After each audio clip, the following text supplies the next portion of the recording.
지난주에는 유월절에 관한 이야기를 나누었고요. 오늘은 무교절입니다. 유월절이 1월 14일이라 그랬고, 무교절은 1월 15일부터 21일 7일간 무교절을 지키게 되어지고요.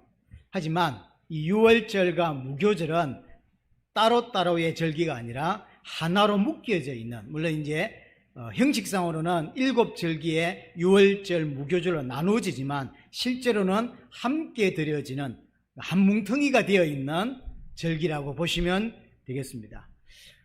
무교절은 말 그대로 무교병을 먹는 절기, 그래서 무교절입니다. 무교병이라고 하는 것은, 병이라면 떡, 빵 이런 말이죠. 그러니까 누룩이 들어가지 않은 빵을 먹는 절기다. 그래서 이 7일 동안 지키게 되는데, 7일 동안 누룩 넣지 않은 빵을, 떡을 이제 7일 동안 먹게 되는 절기인 거죠.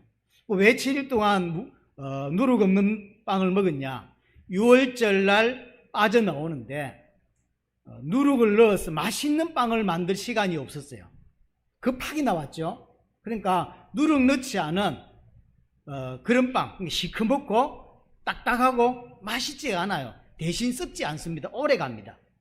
그 떡을 먹은 것을 기억하는 절기가 무교절인 것이죠. 그걸 며칠 동안 하냐면 7일 동안 합니다. 첫째 날도 성회로 모이고 마지막 7째 날도 성회로 모여서 아무 일도 하지 말라라고 이야기를 합니다. 이 7일 동안 지키기엔 7일도 우리 레위기에서 보고 있으니까요, 7일은 그냥 7일이 아니죠. 거룩하고 아주 깊은 관계가 있는 날이 7일입니다. 하나님이 천지를 만드실 때 7일 동안 만드셨고, 그래서 그 이후로 계속 7이라고 하는 숫자가 반복되어 나오죠. 예를 들어서 제사장을 위임하는데 며칠 동안 하냐면 7일 하죠. 7일 동안 하고 7단계로 진행을 하고, 또 하나님 명령 또한 7번 나와요. 이게 우연이 아닙니다. 이게 보이지 않게 자꾸 깔려 있는 거예요. 하나님 명령도 7번이고, 이제 피를 발라가지고 이렇게 막 찍는데 이것도 7번 찍어요. 그리고 다 끝나고 성전에 들어가서 7일 동안 머물다가 나와야 되죠. 전부 7입니다. 할례를 할 때 8일째 할례를 합니다. 8일은 구원의 완성을 의미하는 거예요. 새하늘과 새 땅. 그러니까 할례라고 하는 게 하나님의 백성이다, 언약의 백성이다라고 하는 증거잖아요. 증표잖아요. 우리가 새하늘의 새 땅에 온전히 들어갈 수 있는 자다라고 하는 사실을 설명하는 거예요. 그럼 7일은 뭡니까? 그렇게 들어갈 수 있도록 준비되어 거룩해지는 시간이 7일인 거예요. 그래서 7일 동안 거룩해지고 구원받고 8일째 새하늘 새 땅에 영원한 구원의 완성으로 들어간다는 걸 설명하기 위해서 8일인 거죠.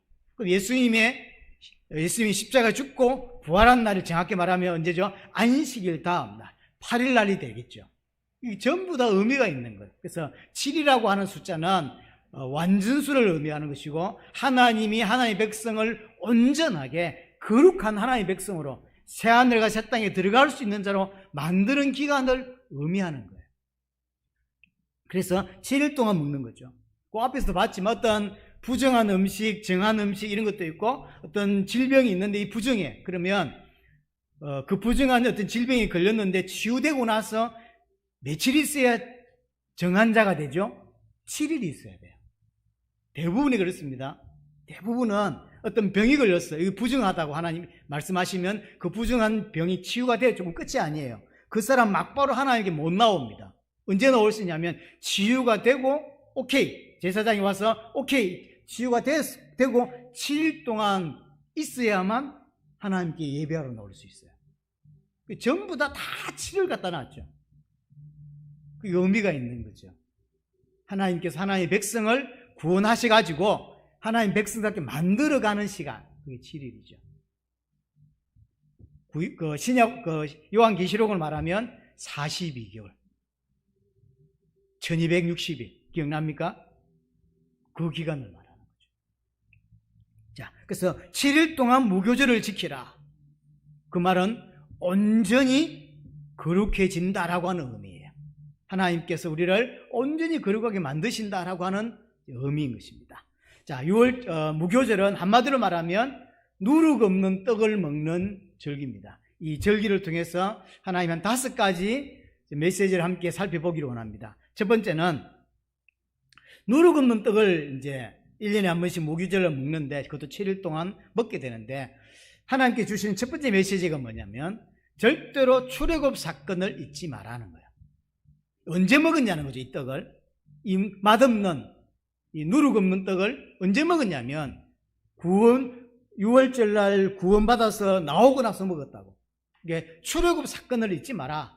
조금 우리식대로 말하면 너희가 어디에서 어떻게 구원받았는지를 절대로 잊어버리지 마라. 너희가 어디에서 구원받았냐는 거예요.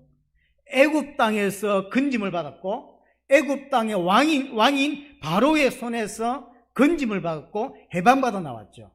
그래서 애굽은 세상을 상징하는 것이고 바로는 세상의 임금으로 있는 사단을 상징하는 존재입니다. 우리가 어디서 구원받았다고요? 세상에서 건짐을 받았고 사단으로부터 건짐을 받았죠. 그럼 애굽 땅, 이 세상은 뭐합니까? 죄와 저주가 있는 땅이에요. 그래서 죄와 저주로부터, 세상으로부터, 사단으로부터 건짐받은 것, 그걸 구원이라고 이야기합니다. 그걸 절대로 잊지 말라는 거죠. 절대로. 어디에서 구원받았는지, 애굽 땅에서 종으로, 바로의 종으로 살았다고 하는 것은 어떤 거냐면 영적으로 하나님과 단절된 상태로 살았다라는 거죠. 그걸 잊지 말아야 돼요. 우리가 어디에서 구원받았어요? 하나님 없는 곳에서, 하나님 없이, 쉽게 말하면 생명 없이 하나님과 단절된 허물과 죄로 죽었던 상태에 있었습니다. 여기에서 하나님께 우리를 건져내신 거예요. 하나님도 모르고 있고 단절되어 있는데 하나님을 알게 해주셔서 우리를 건져내셨죠. 그 삶은 어떤 삶이냐? 세상의 풍조를 따라 사는 삶이에요. 애굽의 기준을 따라 살았죠. 애굽의 문화, 애굽의 사상, 애굽이 가지고 있는 가치관을 따라 살았습니다. 그렇죠? 여기에서 빠져나온 거죠. 구원받았단 말은 세상의 가치관이나 세상이 갖고 있는 사상이나 생각에서 빠져나왔다고 하는 이야기를 하고 있는 거죠. 세상의 기준대로 살지 않고 하나님의 법대로, 하나님의 기준대로 산다고 하는 게 구원이고요. 여러분들이 예배를 통해서 이것을 배우고 여러분들이 삶 가운데 세상의 기준이 아니라 하나님의 기준으로 살아가는 자로 하나님이 지금 만들고 있는 것입니다. 그럼 그 땅에 사람은 어떻게 살았냐? 에베소 2장 3절에 보면 육체와 마음이 원하는 대로 살아요. 자기 마음대로 살았다는 거죠. 그게 구원 이전의 삶입니다. 그걸 기억해야 돼요. 그럼 그게 하나님 보실 때는 어떤 거냐면 진노의 자녀라 그랬죠. 내 마음대로 사는 그 삶은 하나님 보실 때 진노받고 심판받을 수밖에 없는 삶이에요. 그래서 구원을 뭐라고 설명하죠? 우리 구원 아닌 게 뭐냐면 내 육체와 마음, 내 생각이 원하는 대로 사는 것, 그게 구원받기 전의 삶이고요. 구원받았단 말은 그게 없는 삶이에요. 그래서 고린도후서 5장 15절에 예수님께서 왜 십자가 지고 부활했냐? 다시는 너희가 그들 자신을 위해, 너희 자신을 위해 살지 않게 하기 위해서라고 했죠. 우리는 하나님의 종이거든요. 하나님의 종으로 하나님을 섬기기 위해서 구원받은 자입니다. 그러면 어떻게 사느냐면 내 마음대로 사는 게 아니에요. 내 마음대로 사는 것, 내가 주인 되어 사는 것은 구원 이전의 삶이에요.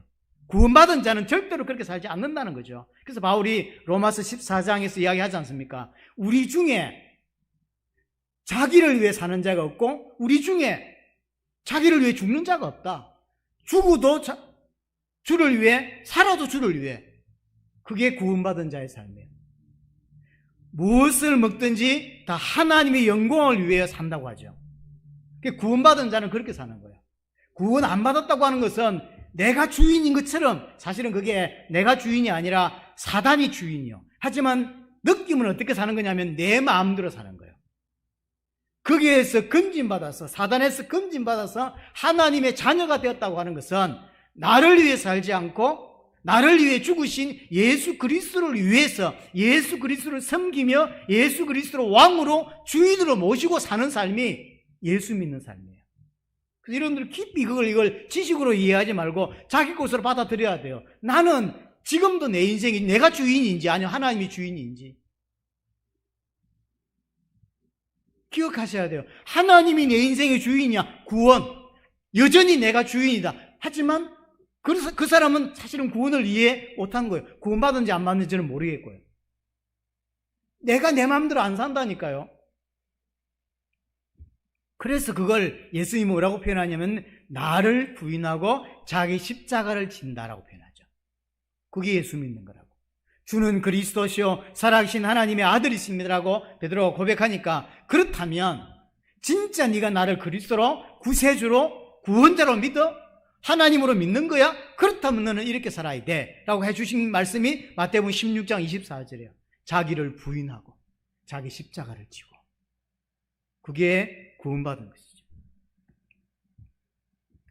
구원받기 이전의 삶이 얼마나 힘들었던지, 애굽에 살 때 한마디로 애굽의 삶을 뭐라고 말할 수 있냐면 고통이라고 말할 수 있죠.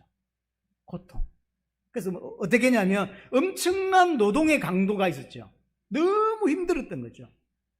그래서 너무 힘드니까 부르짖고 탄식했다라고 했죠. 그래서 하나님도 그들의 부르짖음과 탄식을 내가 들었다. 그래서 모세를 보내서 내가 건진다라고 이야기를 하잖아요. 물론 그것 때문에, 그들의 고통 때문에 건지는 건 아닙니다. 뭐 때문에 건지죠? 언약 때문에 건졌죠. 자기들은 착각하거든요. 너무 고통스러우니까 하나님께 부르짖었더니 하나님이 건져주셨다고 생각하는데 그렇지 않죠. 왜 이스라엘을 구원하시냐면 아브라함과 맺은 언약 때문에 구원했죠. 근데 언약도 이 사람들은 기억 못하고 있어요.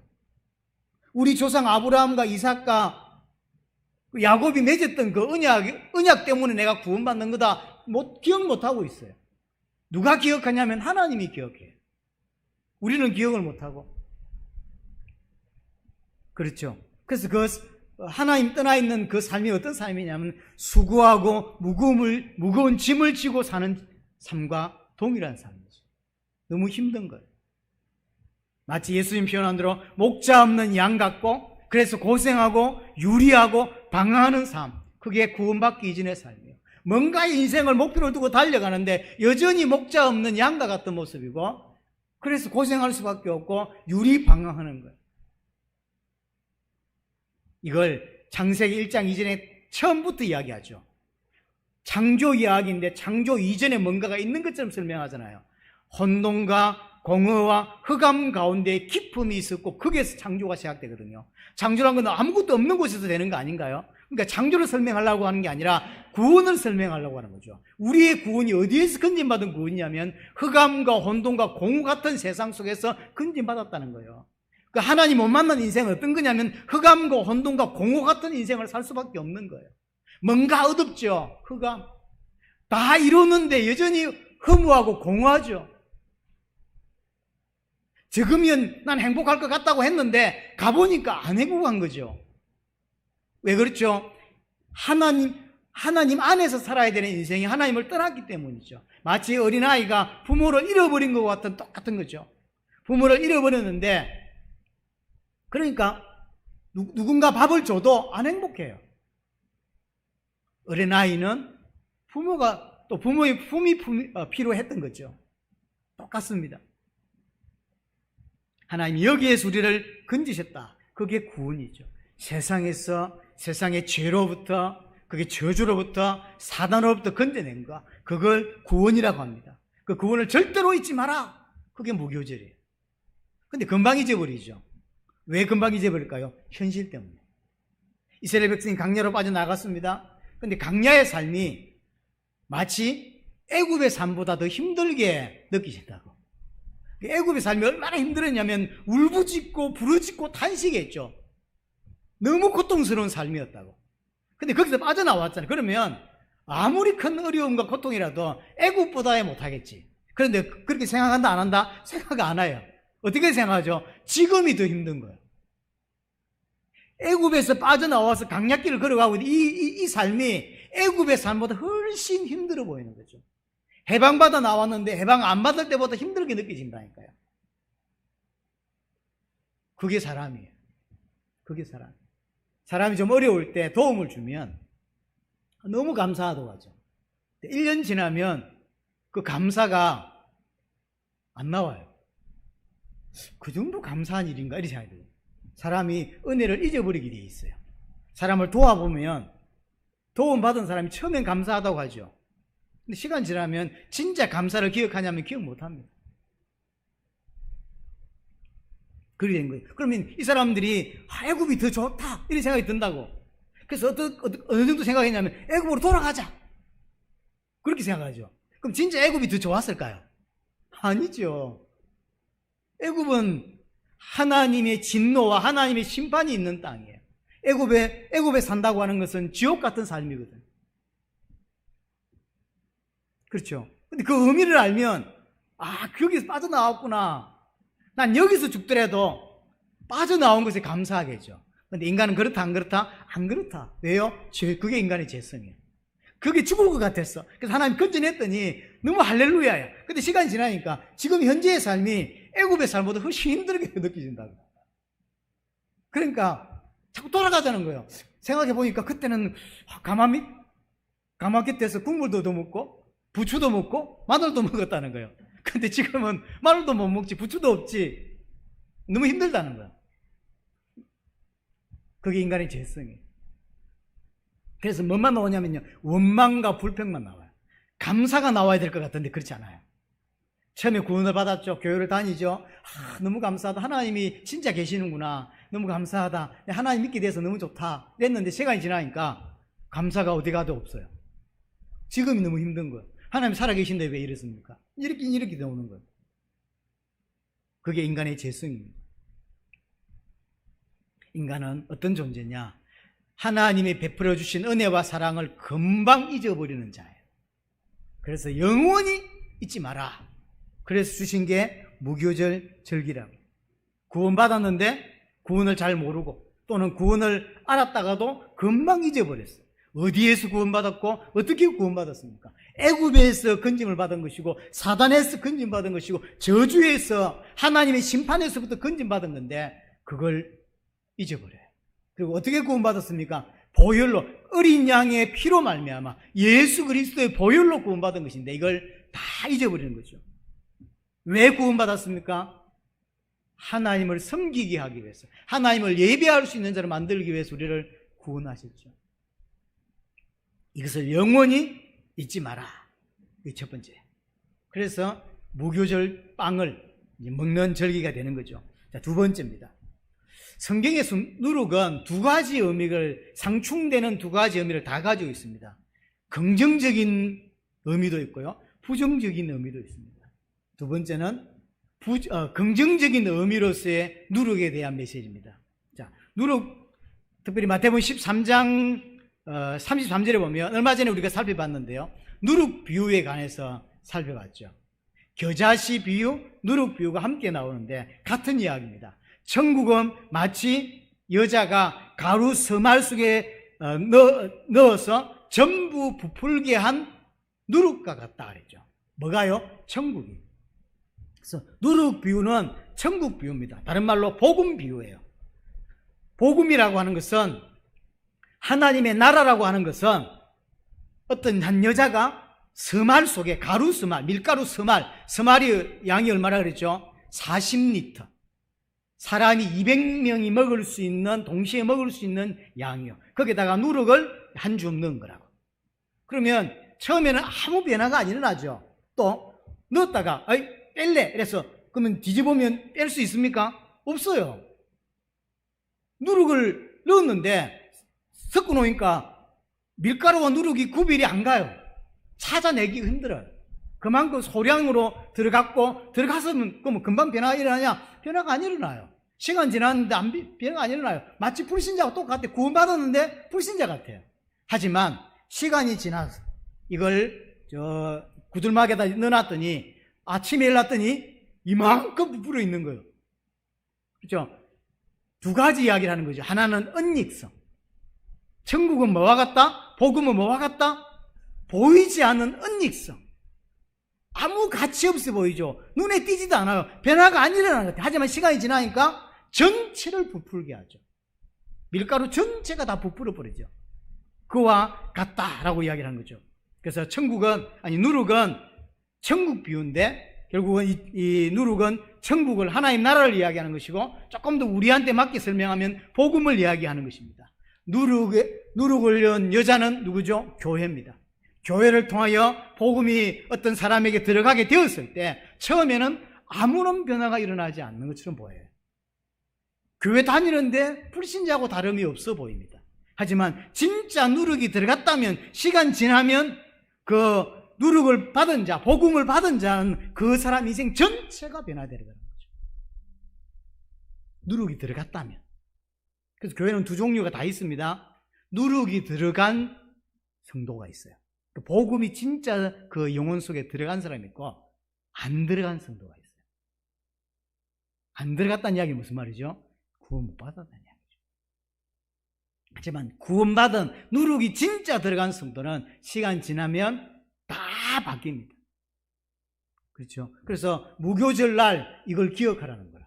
무교절 절기를 지키면서 복음이 누룩을 기억하라는 거죠. 내가 복음을 받았다, 내가 누룩을 가지고 있다는 사실을 기억하라는 거죠. 내 안에 들어온 복음이 확실하다면 어느 날, 어느 시간이 되면 인생 전체가 다 바뀌는 거죠.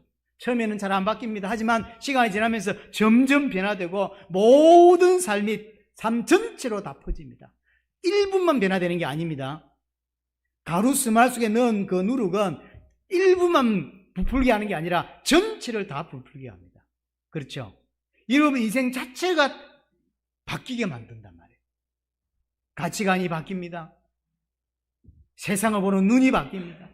진짜 중요한 것과 중요하지 않은 것을 보게 돼요. 그 중요하다, 중요하지 않다는 기준은 뭐죠? 하나님이에요. 하나님이 중요하게 보는 걸 중요하게 볼 줄 알고요, 하나님이 중요하게 보지 않는 걸 안 중요하게 보는 눈이 생기는 거예요. 그걸 가치관이라고 한다고. 그런데 교회를 오랫동안 다녔는데 불구하고 이 사람이 가치관이, 삶은 뭐 그렇다 치더라도 이 사람이 갖고 있는 가치관이나 이런 게 바뀌지 않는다는 것은 무슨 말이죠? 그 사람 영혼 속에 누룩이 안 들어갔다. 안 들어갔다. 종교인으로 교회에 앉아있다. 그렇게 되는 거예요. 가치관이 안 바뀌는, 우리 행동은 사실은 잘 못할 수 있어요. 왜냐하면 우리 죄인이니까. 하지만 이게 바뀐다. 그래서 진짜 성도는, 진짜 누룩이 들어온 복음 가진 성도는, 만약 오늘 내가 교회를 못 갔죠? 못 갈 수가 있잖아, 살다 보면요. 그 사람 영혼 속 마음 어땠죠? 교회 가야 되는데, 그래도 내가 아무리 못 나도 하나님께 예배해야 되는데, 내가 그래도 하나님 백성인데, 이런 마음이 있을까 없을까요? 있게 돼 있어요. 혹시 기분 나빠서 오늘 놀러 갔다 할지라도, 오늘 교회 안 가, 마누라하고 싸워서 기분 나빠서 교회 놀러 가버렸어. 놀러 갔다 할지라도 마음에 뭐가 있어요? 싸운 건 싸운 거고 예배는 해야 되는데, 이게 있어요 없어요? 있게 돼 있어요. 싸워놓고 놀러 가놓고, 노니까 너무 좋네, 이게 자유지, 이게 행복이지, 이런 사람은 누룩이 안 들어간 사람이에요. 그렇죠? 그러니까 지금 내 행동을 얼마나 잘하냐가 중요한 게 아니에요. 가치관이 바뀌고 눈이 바뀐다니까요. 눈이 바뀐다. 그래서 이 누룩 또는 겨자씨는요, 복음의 은닉성, 천국의 은닉성, 그리고 그 영향력을 이야기하는 거예요. 겨자씨 비도 마찬가지죠. 겨자씨가 눈에도 보이지 않는, 그래서 믿음 설명할 때 너희에게 겨자씨만한 믿음이 있으면 이렇게 설명하잖아요. 그 말은 진짜 작다는 거예요. 진짜 작은 믿음이라도 이 말이거든요. 눈에 보이지 않는 겨자씨, 그 다음에 누룩, 똑같은 의미예요. 근데 그게 들어갔더니 나중에 어떻게 되고, 겨자씨가 어떻게 돼요? 큰 나무가 되었다 했죠. 실제로 겨자씨는 큰 나무가 되나요? 안 돼요. 그럼 이 뭘 의미일까요? 이는 다니엘서에 있던 것을 설명했다 그랬죠. 다니엘서에는 가져와서, 실제로 겨자씨는 1m 50 이 정도밖에 안 자랍니다. 다 자라봤자 1m 20, 50, 60 이밖에 안 자라요. 근데 이 무슨 말입니까? 완성된 하나님의 나라를 의미하는 거예요. 하나님의 나라에 수많은 새들이 깃든다는 거죠. 이방민족, 저민족, 이민족, 구원받은 하나님의 모든 백성들이 그 나무 밑에 깃든다고. 그렇죠? 하나님의 나라가 이 땅에서는, 그럼 그 하나님의 나라, 그 다음에 복음, 그 다음에 천국이라고 하는 것은 이 땅에서는 뭐와 같은 거냐면 겨자씨 같은 거예요. 겨자씨 같은 거예요. 그래서 감춰져 있다고. 이 땅에서는 은닉되어 있습니다. 그래서 불신자가 볼 때 어떻게 보여요? 가치 있게 보이지 않아요. 왜냐? 겨자씨거든요. 황금이 아니라 겨자씨라고, 누룩이라고. 그래서 이 땅 불신자 입장에서 볼 때 복음과 교회가 하나도 매력 있지 않습니다. 하나도 가치 있게 안 보입니다. 내 생명을 걸어야 된다. 너무나 어리석게 보입니다. 그게 복음이에요. 불신자 눈에 대단해 보이는 것은 절대로 복음이 아닌 거예요. 신자 눈에만, 진짜 구원받은 사람의 눈에만 생명 걸만한 가치로 보이지, 불신자 눈에는 그렇지, 저런 교회가 많이 생겨야지 라고 하는 교회는 교회가 아닌 거예요. 그게 누룩 비유에서, 겨자씨 비유에서 우리에게 보여주신 거라. 그래서 예수 믿으면 복을 받는다, 예수 믿으면 이런 응답 준다, 예수 믿으면 저렇게 응답 받는다라고 하는 건 전부 거짓 복음입니다. 그 교회는 교회가 아닌 거예요.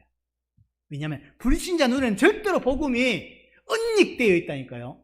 감추어져 있는 거예요. 그러니까 계시받은 자만, 하나님께서 눈 열어주신 자만 그걸 가치 있게 봐요. 일반 사람들은 저걸 절대로 가치 있게 못 보는 거예요. 매력 있게 안 보인다니까요.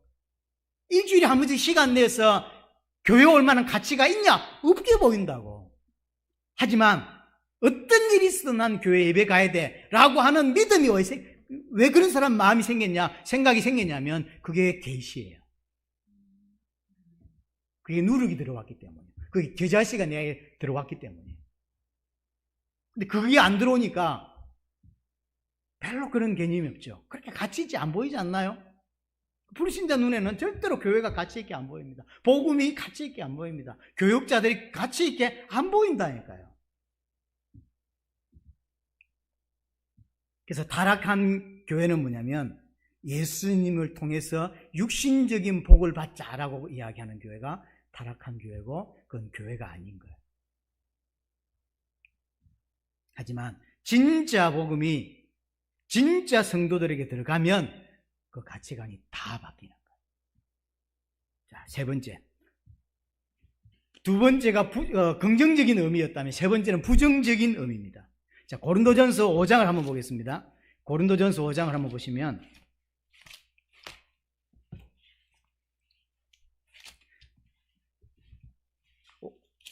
5장 6절 8절입니다. 6절에서 8절. 고린도전서 5장 6절에서 8절. 여기 이제 무교주를 가지고 지금 교회 이야기를 하고 있거든요. 지금 고린도 교회 음행에 관한 문제가 발생이 됐고, 그 음행의 문제를 설명하면서 무교절과 연결해서 설명을 하고 있습니다. 6절에 보시면 너희가 자랑하는 것이 옳지 아니하도다. 이 자랑한단 말은 교회 안에 음행을 해놓고도 자랑을 막 하고 있는 거예요. 적은 누룩이 온덩이에 퍼지는 것을 알지 못하느냐? 너희가 누룩 없는 자인데 새 덩어리가 되기 위하여 묵은 누룩을 내버리라. 우리의 유월절 양 곧 그리스도께 희생되셨느니라. 8절에 이러므로 우리가 명절을 지키되 묵은 누룩도 말고 악에 찬 누룩도 말고 누룩이 없이 오직 순전함과 진실함의 떡으로 하자. 유월절과 무교절 절기를 가지고 지금 고린도 교회의 문제를 지금 이야기를 하고 있는 거죠. 누룩이 없다는 게 뭐죠? 죄가 없다라는 의미죠. 그래서 7절에 뭐라고 설명하고 있냐면 너희는 누룩 없는 자다. 성도를 말합니다.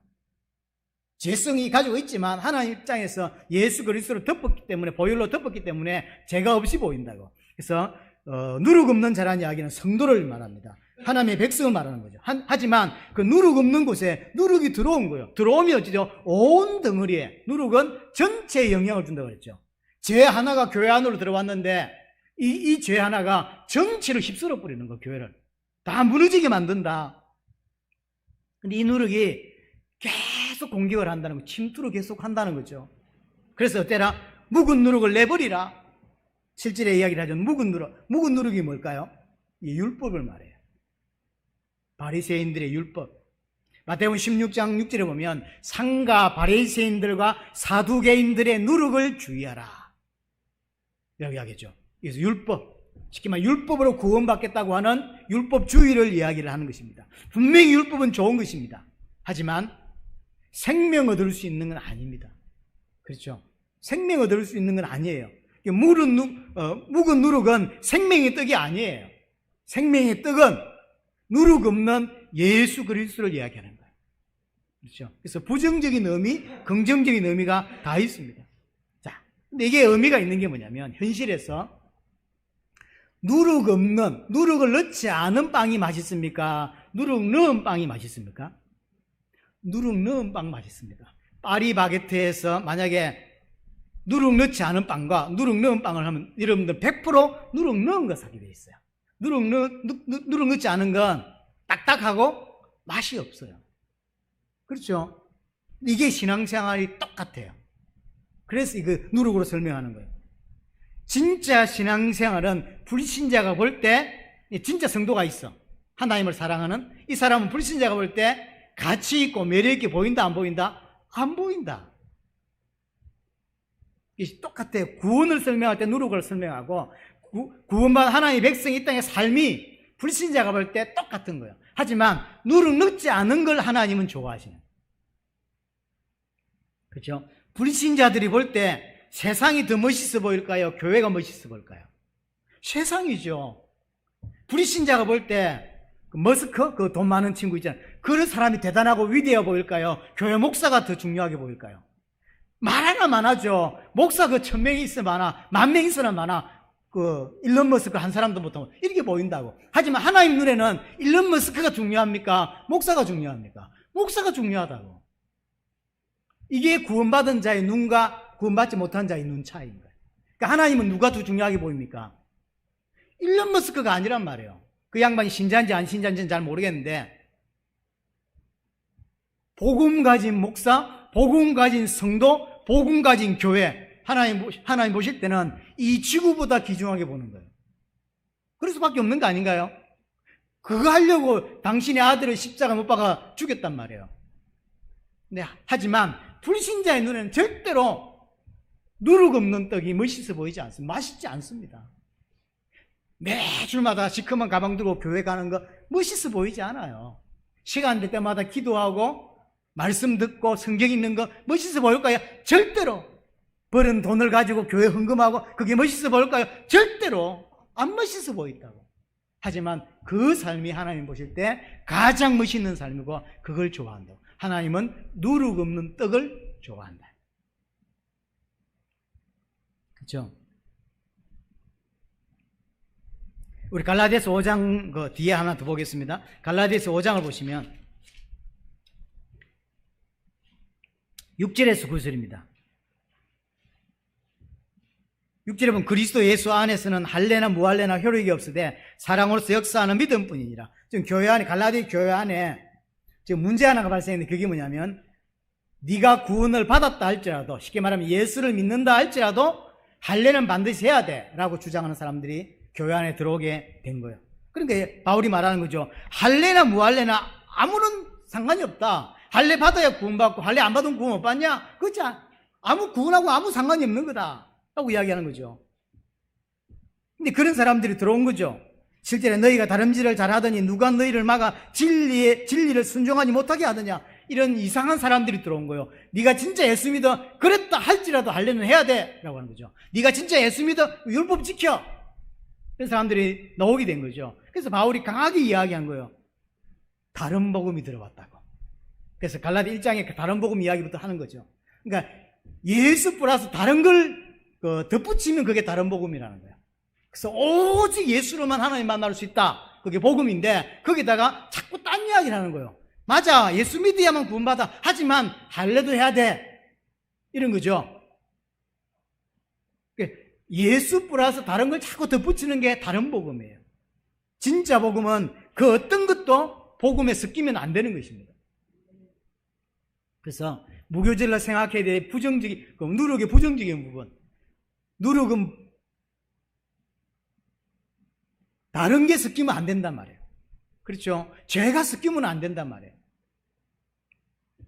만약에 물에 독이 섞이면 그것은 더 이상 물이 아닌 거예요. 근데 한 방울만, 여기에 물이 있는데 여기다가 독을 한 방울만 딱 탔어요. 많이도 안 탔습니다. 진짜로 조그만 한 방울만 딱 탔다고. 그러면 제가 독을 찾을 수 있을까 없을까요? 거의 분별 못 합니다. 찾아낼 수 있나요? 독을 못 찾는다니까. 구별이 안 된다니까. 하지만 결과는 하늘과 땅 차이에요. 결과는 천국과 지옥이라니까요. 물은 마시면 살고 독은 마시면 죽는 거예요. 그렇죠? 복음에 다른 게 덧붙이면 큰일 나는 것입니다. 그렇죠? 복음만 복음이라고. 제가 중남미에서 가장 많이 했던 단어 이 단어예요. 복음만 복음이라고. 그렇죠? 복음만, 그 복음에 다른 게 자꾸 붙으면 안 돼요. 위조 지폐 똑같이 생겼어요. 하지만 다른 겁니다. 복음과 다른 복음은 똑같이 생겼습니다. 똑같이 보입니다. 구별할 수 없습니다. 구별할 수 없다고 해서, 내가 구별할 수 없다고 해서 구별이 안 되는 게 아니에요. 내가 구별 못할 뿐이지. 그렇죠? 결과는 천국과 지옥이라니까요. 복음 믿어야 천국 가는 것이고, 다른 복음을 믿으면 지옥 가는 거예요. 그럼 복음 믿은 게 아닙니다. 교회 안에 계속 누룩이 들어옵니다. 복음과 자꾸 섞여요. 한국교회 문제 딱 하나로 꼽으라면 이겁니다. 복음에 다른 게 너무 많이 붙여있어요. 누가 물어요. 한국교회 복음이 있습니까? 자, 1번 있어요. 한데 문제는 뭐죠? 그 복음에 다른 게 자꾸 섞인다는 거예요. 마치 교회 존재하는 이유가 정치인 것처럼 예수 그리스도 이름을 빌어서 계속 정치하기만 해요. 그 교회에서 뭐 12월 24일, 25일 크리스마스가 되어도 뭐 무대에 무슨 이번에 또 뭐 큰 교회 하나 또 난리를 치고 있잖아요. 그래서 뭐 계엄 무슨 전야제 이런 거 해가지고 이재명 대통령 끌려가고 또 누구 만나서 또 연극을 교회에서 했대요. 난리를 치고 있잖아요, 지금요. 그래서 처음부터 끝까지 정치예요. 처음부터 끝까지 민주주의. 자기들이 생각하는 그게 민주주의를 지킨다고 생각하는 거예요. 아니죠? 그 사람이 말이 틀렸다 맞다 하고 게 아니요. 그 사람이 맞는 말이 있겠지. 하지만 교회에서 복음 위에 다른 거 이야기하는 자체가 벌써 틀린 거예요. 복음 플러스 치유 이야기라. 예수를 끄집어떼서 계속 치유 이야기. 예수님 이용해서 전부 다 뭐하죠? 능력 받아라, 은사 받아라, 응답 받아라 이러고 있어요. 그게 마태복음 16장에서 예수님이 사람들이 나를 누구라 하느냐라고 했을 때 사람들이 대답 아닌가요? 엘리야, 에레미야, 세례요한 선지자 중에 하나. 딱 그렇잖아요. 지금 예수님 어떻게 믿습니까? 한국교회가 세례요한으로 믿고 있잖아요. 그래서 데모하고 난리를 치고 있는 거 아닌가요? 예수를 어떻게 믿고 있습니까? 엘리야로 믿고 있잖아요. 그래서 은사운동, 신비운동, 무슨 이상운동 그렇게 하고 있지 않나요? 에레미야 운동하고 있잖아요. 전부 다 구제하고 사랑하고 이웃 돌보고 그거 하고 있잖아요. 선지자 중에 하나라 맨날 성경 공부하고 있잖아요. 성경 공부하는데 복음만 모르고 성경 공부하고 있다고. 지금 우리나라가 교회가 이상한 게 아니라 그때도 그랬단 말이에요. 구약도 그랬고 신약 때 예수님 당시에도 그랬고 지금도 똑같아요. 항상 똑같습니다.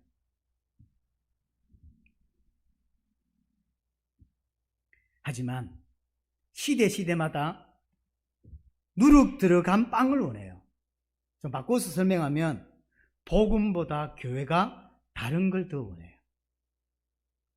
그래서 교회가 이래 있습니다. 그러면 목사가 강단에서 복음만 설명한 걸 원할까요? 아니면 복음 섞인 다른 이야기를 더 원할까요? 이는 금방 판가름 납니다. 복음 성도들이 복음 원하지 않아요. 제가 좀 처음에 24살 때 복음 처음 듣고 충격받고 은혜 받았을 때 내가 나를 충격 주고 은혜 준 내가 꽤나 십몇 년 동안 교회 다니면서 전혀 체험해보지 못했던 그 충격과 그 은혜를 내 같은 사람이 이 정도 은혜 받으면 다른 사람 다 은혜 받는다 이런 생각이 들었어요. 그래서 막 교회 만나는 사람, 교회 안에 만나는 사람, 직장에 누구든지 이렇게 이야기하게 됐죠. 근데 놀라운 사실 그때는 이해를 못했어요. 제가 복음을 이야기할 때마다 다 싫어해요. 우리 청년회에서 내가 복음 이야기하죠. 다 피해요. 이상하다. 왜 그럴까? 장가간 우리 1청년회 그 아기 키우는데 얼마나 고생합니다. 계속 내가 회장님 만나서 복음 이야기하고 커피 사주면서 복음 이야기했는데 점점점 제가 나타나면 돌아가야죠. 좀. 제가 그럴 때가 있었어요. 지금은 조용히 지내지만 그때는 그럴 때가 있었어요. 그때는 제가 이해 못해서 이상하다. 불신자가 아니고 성도들인데 왜 복음 별로 안 좋아하지? 안 좋아하게 돼 있다. 부산에 유치원, 유명한 유치원이 있습니다. 거기 들어가려고 정말로 왜 오픈런 이런 거 하잖아요. 그런 것처럼 1년, 2년 전부터 이름을 넣고 기다리는 교회가 있어요. 근데 그 교회에서 해요. 그 유치원 넣기 위해서 불신자가 교회로 몰려들었다. 그래서 대표적인 성공 사례, 교회가 지역사회에서 부산 전역에서 모였으니까요. 근데 시간 지나 보세요. 불신자들 자기 아이 키운 것 때문에 교회 들어왔죠. 그러니까 이제 교회 안으로 들어오게 된 거예요. 불신자인데. 그 불신자들이 교회에 많이 형성된 거죠. 그러니까 점점 불신자들의 의견이 교회에 반영되기 시작하고, 그들이 목사님의 요구가 뭐냐면, 말은 그렇게 안 했죠. 복음 말고 다른 이야기 해달라는 거예요. 왜냐면 듣기가 자꾸 천국, 지옥 이야기 들으면 기분이 좋을까요? 안 좋지요. 그러니까 듣기 싫은 게 이제 이런 게 올라오는 거예요. 부목사를 통해서 올라오는 거예요. 교회가 커요. 수천 명 모이는 교회인데요. 이게 자꾸 성도들이 목사님에 대한 불만 이야기, 뭐냐니까 자꾸 1년에 한두 번만 하면 되지. 그거 자꾸 지옥, 이런 죄. 듣기 싫은, 그러면 이제 안 하면 어떻게 돼? 나가겠다는 거죠. 그러니까 이제 목사님들 그게 또 두렵죠. 그러니까 그 사람들을 얻어안기 위해서 복음 비스무리한 이야기를 이제 하는 거죠. 이게. 우리 서로 사랑합시다. 이웃을 사랑합시다. 이런 게. 그러니까 이제 좋죠. 오케이. 우리 목사 이제 정신을 좀 차리셨다. 그러니까 점점 교회가 불신자들이 모이는 교회가 되는. 그러니까 강연이 된 거죠. 설교가 아니라 강의가 돼버렸어요. 그럼 그거 지금 어떻게 됐을까요? 다 무너져 버렸죠. 그 교회 아닌데요, 뭐. 하나님 보실 때 좋은 교회가 뭐냔 말이에요. 그게 중요한 거예요. 자, 네 번째. 무교절을 며칠 동안 지킨다고요? 7일 동안 지킨다고 했죠. 근데 7일 동안 지키는데, 거기 보시면 우리 본문에도 나와 있지만 하제를 매일 드립니다. 세 종류의 하제를 드려요. 하나는 번제, 두 번째는 속죄제, 하나는 소제예요. 여기 설명 안 나와 있는데 민수기 28장에 나와 있으니까 참고하시길 바라고요. 민수기 28장에 보면 세 종류의 제사를 매일 드리는데, 번제는 송아지 2마리로, 순양은 1마리로, 그 다음에 어린 양 7마리를 번제로. 이게 한 종류만 하는 게 아니라, 자, 이보세요. 우리가 이제 우리 파주하고 합쳐서 이제 무교절을 절기를 지키는데 매일 어떻게 지키냐면, 수송아지 2마리를 가지고 지키고, 이제 각자 장로님하고 저하고 이제 칼질 넣어가지고 이게 다 뱉기 내고 각 뜨고, 그래서 태우고, 하제잖아요. 태우게 돼. 그 다음에 1년 된 어린 양 7마리, 그 다음에 순양 1마리 또 해야 돼. 그 다음에 속죄제로 순염소 1마리 또 해야 돼요. 그 다음에 소제, 곡물로 가지고 또 하제를 드려. 하루 다 할 수 있을까요? 바빠요. 하루 종일 제사하는 거예요. 그러면서 뭘 주죠? 누룩 없는 떡만 먹어요. 누룩 없는 딱딱한 맛도 없는 걸 먹으면서 하루 종일 양 잡고 소 잡고 불 태우고 돌아서서 또 불 태우고, 그걸 7일 하라는 거예요. 어떨까요? 왜 그럴까요? 그걸 각인이라고 하는 거예요. 뿌리 내리게 만들어요. 뿌리 내리게. 매일 이 세 종류의 제사를 매일 드리는데 뿌리 내리게 만들려고.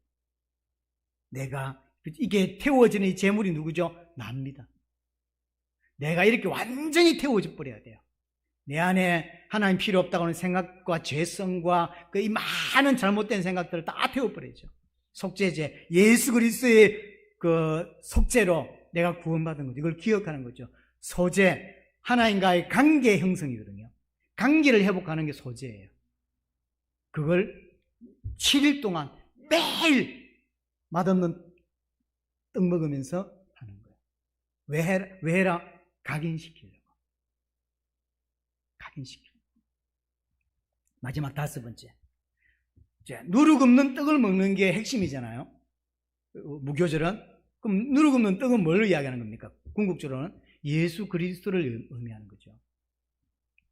예수님은 죄 없는 몸으로 이 땅에 오셨죠. 누룩이 없이 왔다는 거죠.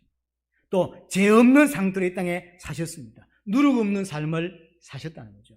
그래서 그러면 죄가 없지만 육신을 가졌기 때문에 유혹이나 시험을 안 받나요?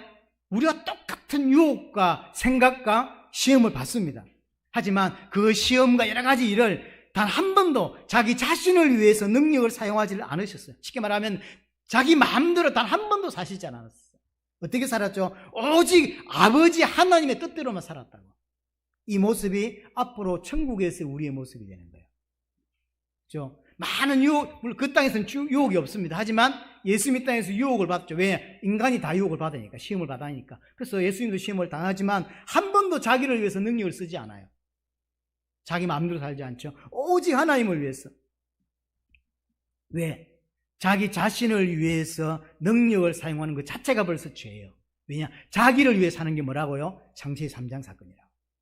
그래서 예수님은 자기를 위해서 단 한 번도 사시지 않은 거죠. 만약에 죄를 지어버리면 어떻게 됩니까? 그리스도 역할을 못하는 거죠. 그리스도로 오셨다 할지라도 그리스도의 사역을 할 수가 없는 거죠. 그래서 온전히 예수님은 하나님께 순종하시는 거죠. 그래서 누룩 없는 떡은 예수님께서 이 땅에 오셔서 우리를 위해 당하신 고난, 십자가를 상징하는 것입니다. 그런데 그 예수님의 십자가 상징하는 떡을 며칠 동안 먹으라? 7일 동안 먹으라. 7일은 뭐다? 완전수를 이야기하는 거죠. 쉽게 말하면 예수님께서 내가 받아야 할 그 죄, 내가 받아야 할 심판과 고난을 완벽하게 다 해결하셨다. 완벽하게 다 받으셨다. 우리는 더 이상 지옥의 심판이나 그런 심판이 있다 없다? 없다. 왜? 다 받아내셨으니까. 그걸 기억하는 게 무교절입니다. 5가지 설명을 했습니다. 출애굽을 기억하라는 거죠. 쉽게 말하면 네가 어디에서 구원받았고 어떻게 구원받았는지를 기억해라. 2번째, 누룩 없는 떡. 긍정적인 의미에서의 누룩 없는 떡. 복음은 모든 삶, 정말로 복음을 받은 모든 삶 전체에 영향을 주는 게 복음이죠. 그게 언익성과 영향력입니다. 3번째, 누룩 없는 떡. 누룩의 부정적인 의미죠. 복음에 다른 걸 절대로 섞지 마라. 좋은 교회가 어떤 교회입니까? 성도들이 많이 모이는 교회가 아니에요. 진짜 예수 그리스도만 사랑할 줄 아는 교회예요. 그런 사람들이 모이는 교회가 좋은 교회입니다. 복음에 다른 거 섞지 마라. 4번째, 7일 동안 하제를 드린다고. 3종류의 제사를 계속 드리죠. 쉽게 말하면 복음을 마음에 깊이 새겨라. 깊이 새겨라. 5번째, 무교병은 예수 그리스도의 고난의 십자가를 상징하는 것입니다. 근데 7일 동안 했다 그러죠. 완전히 십자가에서 예수님이 다 해결하셨다는 것이죠. 이것을 잊지 않는 2026년은 정말로 하나님의 말씀을 통해서 하나님이 원하시는 것을 더 깊이 깨닫고 특별히 오늘 무교절을 통해서 주시는 메시지를 마음에 담는 그런 은혜가 여러분들 있기를 바랍니다.